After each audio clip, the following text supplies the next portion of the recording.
hardest thing about growing up gay was not what kids said to you.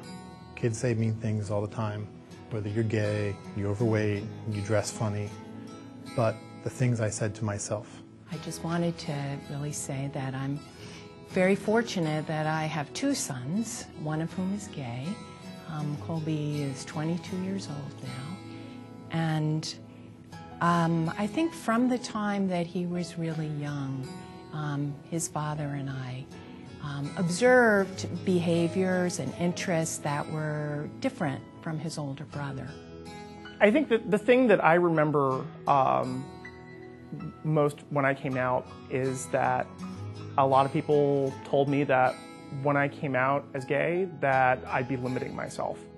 Now, my parents said that, my teachers said that. Don't limit yourself, they said.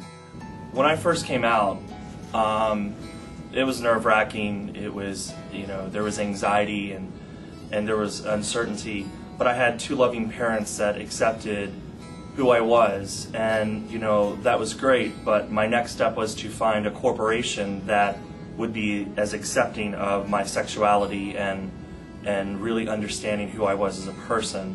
I grew up in an extremely small town in Minnesota, and there was no openly gay people that I knew of for like the first 20 years of my life.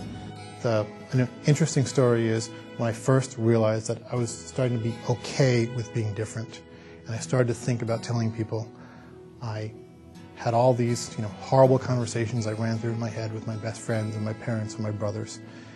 And when I first told my first best friend, I took him out for dinner and planned a special event, and he was blasé about it. He's like, oh, yeah, whatever. And it was actually disappointing because I wanted him to be angry, I wanted to be upset. I had arguments worked out in my head, but he didn't care. One thing I think that surprised us is Colby has never come out to us. I guess I thought that was sort of a gay rite of passage, but he has never really, said those words, Mom, Dad. And, at first I was surprised, but then I thought, well, why does he need to? I mean, it's always been part of our knowledge of who he was and our family history, and I guess my hope is that maybe this will be the future, that, whatever your orientation is, it's just an element of who you are, and it's not necessary, maybe some great day, not to have to, make that statement.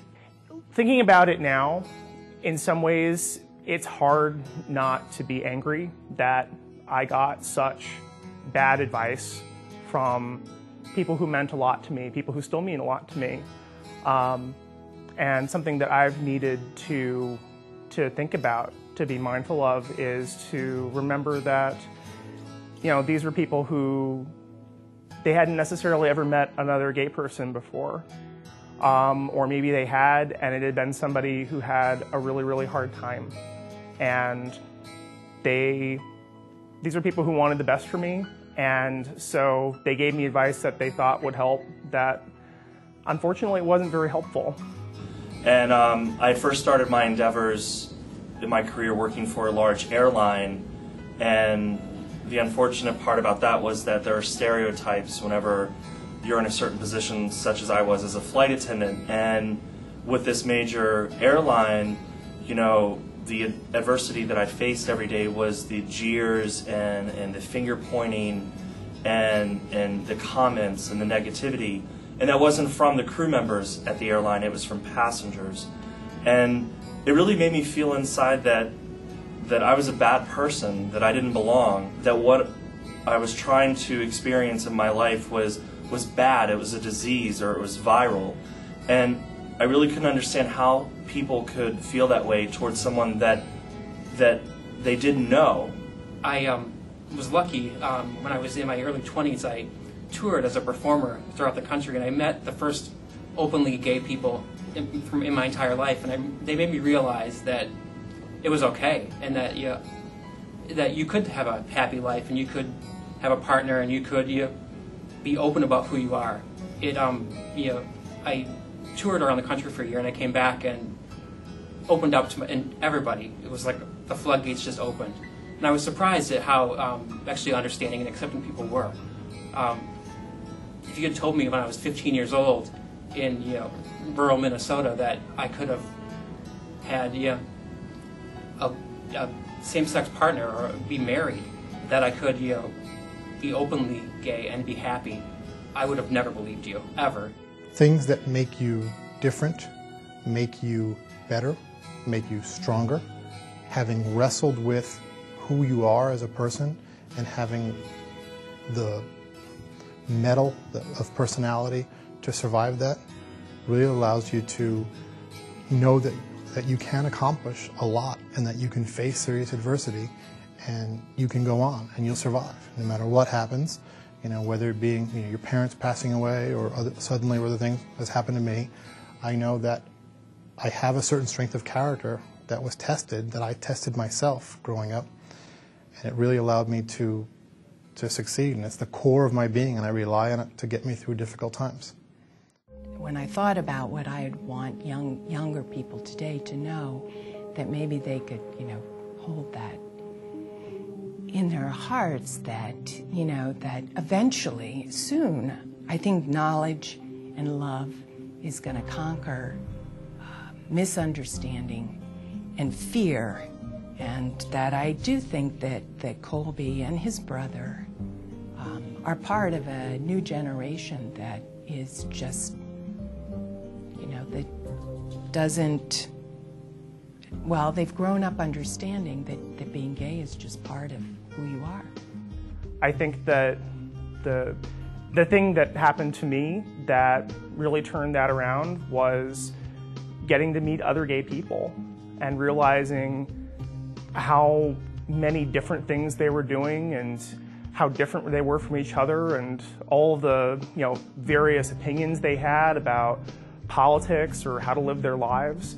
There's just an incredible diversity of people out there who are queer who you're going to meet. And that's when I realized that all the fear that the people who cared about me had about limiting myself, it didn't mean anything, because here are all of these amazing people doing all this cool stuff. And the fact that they were lesbian or gay or bi or trans, it didn't limit them at all. It empowered them to do amazing things. And it empowers me, and I know it'll empower you too. I decided to grow within the airline and get into management and become a flight instructor for the flight crews. And culturally, again, it's accepted within that arena. But the company that I was working for wasn't really, big on domestic partnership at the time and accepting, the next level that a company should. So then I segued here to EMC Corporation, where we do have a diversity and inclusion program, and we have domestic partner benefits for health and medical, and they accept not only me for who I am, but my partner and my children, and there's continuity. My best advice for someone would be, seek out a mentor, seek out a friend, and don't be afraid to talk to people. Find somebody you can trust and share what you're going through. You'd should be surprised. I had a very close-knit group of friends in high school, and it turns out that out of my 10 friends that I had in high school, 4 of us are gay. It does get better. As I went into college and on to my professional life, I realized that not only do people not care if you're different, a lot of time you're rewarded and promoted because of it. Of course, I think as a parent too, you always sort of worry, that your children will be happy and they'll be safe. And, again, for the most part, in our particular community, I didn't really worry about that. But it's a wide world, and, there's some horrible stories and horrible attitudes. But, so in a way, I think as some years have gone by, I feel more comfortable too, and encouraged that Colby will have a safe and happy life, and that makes me feel really glad for him. You know, it's hard to say hang in there, because a lot of people will tell you to hang in there. I'm 33. I'm still hanging in there. I'm still learning stuff. I'm still meeting people. I'm still growing. I think that,